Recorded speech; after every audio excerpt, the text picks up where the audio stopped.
Once you've defined a database structure, you can add data to the database through phpMyAdmin. For this demonstration, I'll use the database structure that I've already created in a previous video. The name of the database is MyDatabase. From the home page of phpMyAdmin, I'll click into the database. The database has a single table named People. Some of the icons will be disabled.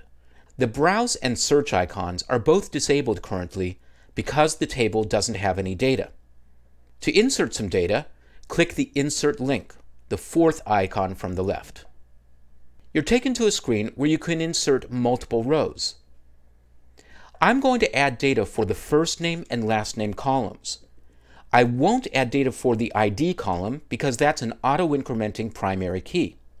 I'll click into the first name and type a value of Davy, and the last name will be Jones, and then I can click Go immediately, or I can click down into fields in the second data entry form and insert multiple rows.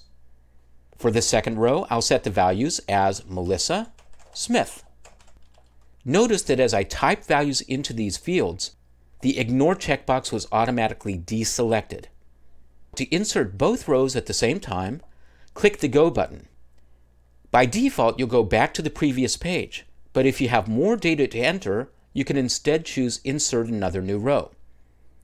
I'll leave these settings at the defaults and click Go.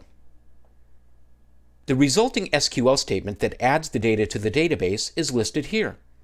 I can browse the table by clicking the Browse icon in the Action column, and I'll see that my data was successfully added to the table. The auto-incrementing primary key column, Person ID, has values of 1 and 2, the next available values when I inserted the data. The nature of a primary key column is that its data should uniquely identify each row and should be meaningless, meaning that the user shouldn't care about what the primary key is. So you can add as much data to your MySQL database tables as you need to through phpMyAdmin.